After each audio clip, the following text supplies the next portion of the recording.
This was a waste of my time. It's a Shudder film, Night's End, which the synopsis sounded interesting about a guy who's pretty much a recluse or hermit, stays in a haunted apartment, and pretty much he hires a stranger to perform an exorcism, which quickly takes a horrific turn. Like that basis alone, I was interested, but then watched the movie and it was as boring as it could be. It's a slow burn, I get it, but whatever. It's directed by Jennifer Reeder, which I guess she did a segment of new VHS 94. I don't know what segment she did, but this seemed like it was one of those because it was such a boring film.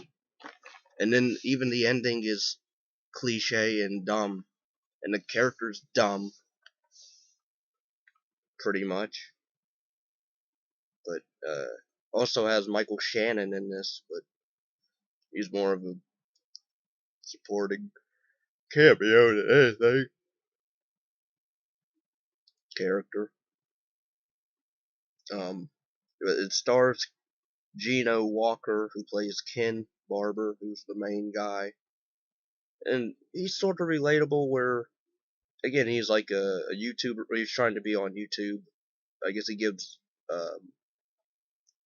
advice on lawnscaping or whatever, or shaping your lawns. But pretty much a friend of his, while he's talking to him on Skype or whatever, he noticed one of his um, items in the background fell and he didn't notice. And then, oh, you should try out some ghost stuff. And then he reads up on his apartment's um, history about a woman, Roberta something, how she murdered her dad, but then her mom went crazy and then killed her, and then she was sent to a mental institution or something.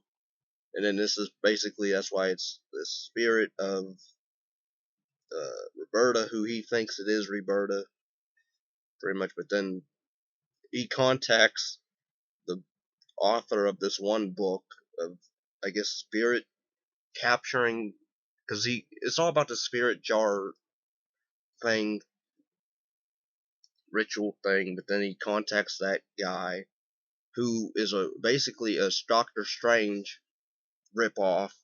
I swear, he looks like the dude almost that plays him, and he even acts like him in scenes where he literally talks proper and has almost the same beard, hairstyle, dresses almost the same. But and then they try to trick you with his character where um or not even try, like they literally tell you, they choreograph it so badly, and you can tell this guy is up to something because just the way he lies and stuff. But I guess that's supposed to be a twist for the ending, which is dumbest endings I've seen in a while. Granted, the movie is not. It didn't get me angry like Inner Demons did, where I actually liked the characters in that, and it had a promising uh concept, and also even a promising ending, but then it didn't. But at least I can sort of edit my own ending out of that. Whereas this, you can't, because no, and then I didn't care about the main character, because then even when he's doing this live streaming, this whole ritual thing, he continues to go on about it, and like everybody's okay with it, even though they're all weirded out a bit. But then they continue on, and so that's dumb. So I couldn't care much about the character after that. The acting in this is fine. I mean, it's mainly this, again, this Ken Walker guy who we follow, where, like, I guess he had, like, a drinking problem when he was married, and so he became a recluse, sort of, because he moved away from his wife or his ex-wife and children, and um, so he has some issues with that, and I was like, it was kind of weird where I thought, oh, he lives in this one building where it's only him. Like, there's another apartment, but it's empty, I guess. Like, nobody lives in that entire whole building but him. Like, come on. Because then he runs out of the building at one point into the hallway, and he, I guess, remembers, oh, nobody's here to help me, so I guess I gotta go back in. Even though crazy stuff is happening. And then I thought, early on, I thought maybe he's one of those people that's afraid to go past their porch or whatever. They don't like actually leaving their house. But no, this guy, like, he's a recluse, but it seems like he's not that extreme with it. Because at the end, when stuff is going bad, crazy. Um, but yeah, the ending is, this whole movie seemed like it would have been a segment on one of the VHS films. Because the way it's structured, where you have like this narration of this guy counting down every other scene, which was kind of interesting, but then got repetitive after a while. And it's shot fine, like it's not shot bad or anything. The acting's not bad really, except for maybe terrible CGI effects in like one scene where the main the exorcist guy, you find out he's in cahoots or whatever, which is not a shock because they pretty much revealed it to you like 15 minutes in, into like, or 10 minutes after the fact, or whatever, 20. As soon as he's uh, talked to for a minute, and then a few more scenes when he returns is when, oh yeah, he's bad news. He's an evil Doctor Strange, pretty much. If Doctor Strange was a Satanist, I guess. Um, but yeah, his acting, I thought in the one scene where he chews up the scenery in CGI flames, and I guess he turns into like some devil or demon, I guess. And then I'm like, how come this Ken guy, like, he literally has an axe, which I'm like, where'd you get the axe? And you know, there's a part where during the climax when everything's going crazy, and I guess people are getting possessed, I guess, or dying, because then I guess Pennywise is in this movie as well, because like they see bright yellow lights and then their eyes glow and their mouths bleed or whatever, and you know, he doesn't even try to attack the demon or whatever, because when its back is turned to him, he literally has an axe, and he decides to sneak out with the axe in his hand instead of just, I don't know, going to town on this demon. But I guess he's so scared.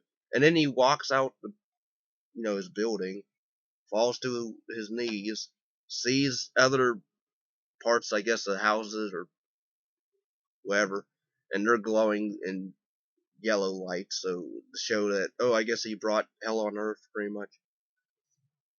Cue Pinhead Hellraiser. Hellraiser! That's a way better movie than this. At least they have likable characters to me, and better. At least there's gore in it as well, because there's no gore in this either.